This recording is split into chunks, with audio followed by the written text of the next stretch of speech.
এটা হাজুগঞ্জ শ্মশানঘাটের লাইনে, শ্মশানঘাটে যাওয়ার আগে।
মন্ডলী নবদুঃখিনন্দন পূজা উদযাপনে আমাদের এবছর 10তম আয়োজন।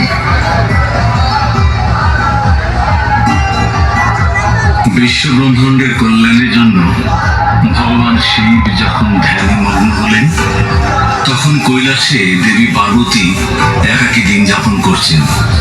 একদিন মহালক্ষ্মীর অনুরোধে দেবী পার্বতী তার নিজ দেহের জ্যোতি থেকে এক জ্যোতির্ময় শিশুর জন্ম দিলেন এবং নাম দিলেন বিনায়ক।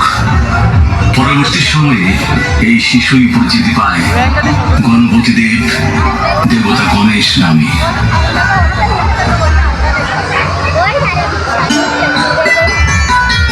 বিনায়ক, পুত্র আমার, কি করছো তুমি? তুমি কোথায়? মা, আমি এখানে, আমি খেলছি মা। পুত্র, আমি এখন স্নানে যাচ্ছি। যতক্ষণ না আমি আমার স্নান শেষ করছি, তুমি ততক্ষণই দ্বার রক্ষা করো। যথা আজ্ঞা মা। আমি প্রতিজ্ঞা করছি, আমি জীবিত থাকতে এই ঘরে কেউ প্রবেশ করতে পারবে না।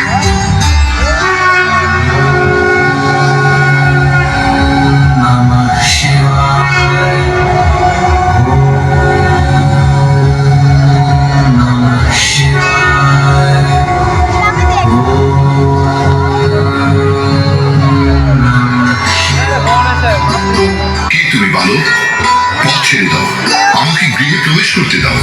আমি পার্বতী পুত্র বিনায়ক। মা আমাকে এই দ্বার রক্ষা করার দায়িত্ব দিয়েছেন। আমি তোমার পিতা, দ্বার ছেড়ে দাও বিনায়ক, এ আমার আদেশ।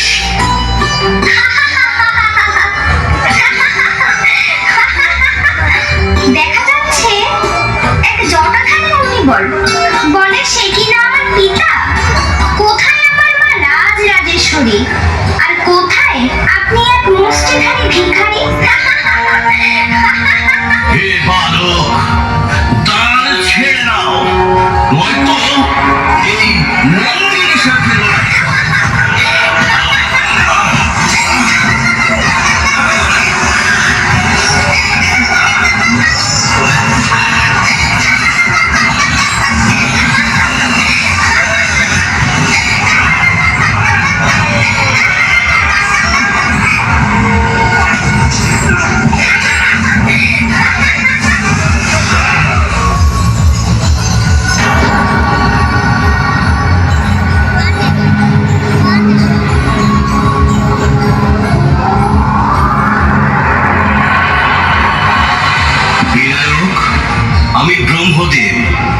বলছি পুত্র, তুমি তার মুক্ত করে দাও। কখনোই না। ইনি যদি আমার পিতা হয়েও থাকেন, তবুও পিতৃ আদেশ রক্ষা করতে গিয়ে আমি মাতৃ আদেশকে কখনোই লঙ্ঘন করতে পারবো না। আমি একবার বচন দিয়েছি তো দিয়েছি। যদি কেউ নিজের বল প্রয়োগ করে আমাকে পরাস্ত করতে পারে, তবে সে এই দ্বারে প্রবেশ করতে পারবে। অবোধ বালক, তোমাকে শিশু ভেবে ক্ষমা করেছি, কিন্তু তোমার স্পর্ধা ক্ষমার সীমা লঙ্ঘন করেছে। দণ্ড তোমাকে পেতেই হবে। এই নাও আমার সুরের আশা।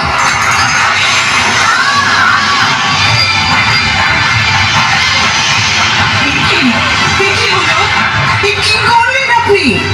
রাগের বশবর্তী হয়ে কি করেছেন? নিজের পুত্রের মস্তক নিজে খণ্ডন করেছেন। কি দোষ ছিল ওর? হয়তো আমার আদেশে পালন করেছিল। তবে কেন ওকে এই দণ্ড পেতে হলো বলুন? বলুন স্বামী। বিনায়ক পুত্র আমার। ভেবো না পার্বতী, যা হয়েছে তা সৃষ্টির কল্যাণের জন্য হয়েছে। যদি তাই হয়, তাহলে আমি এক্ষুনি এই পৃথিবী বিনাশ করব।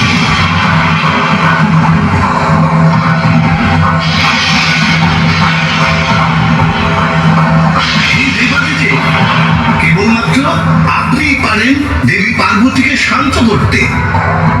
কিন্তু হে মধুসূদন, তা কি করে সম্ভব?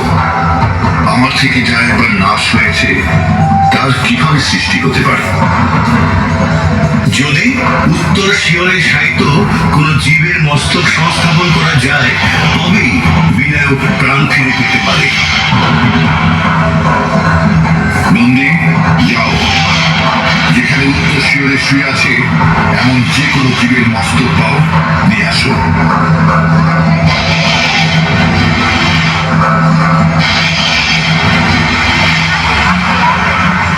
ক্ষমা করবেন প্রভু, মা পার্বতীর হুঙ্কারে সবকিছু নাশ হয়েছে।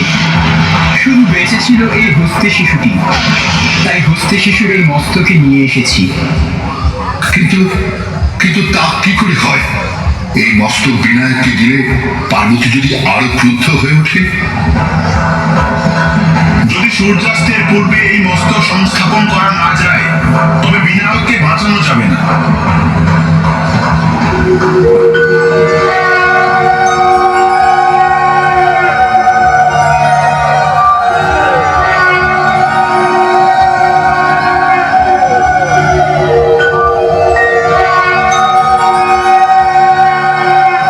মা, শান্ত হও মা।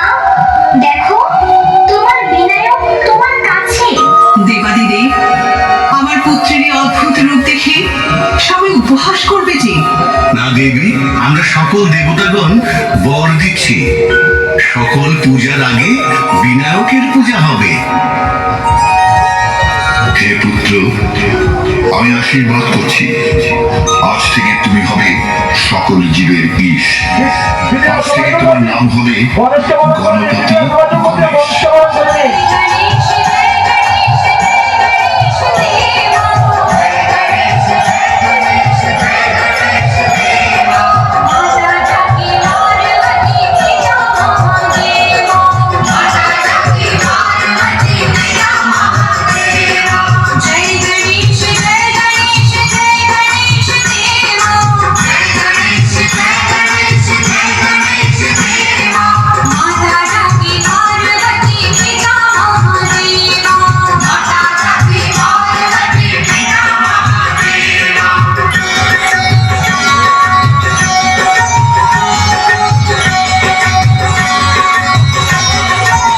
নমস্কার সবাইকে, শারদীয় শুভেচ্ছা।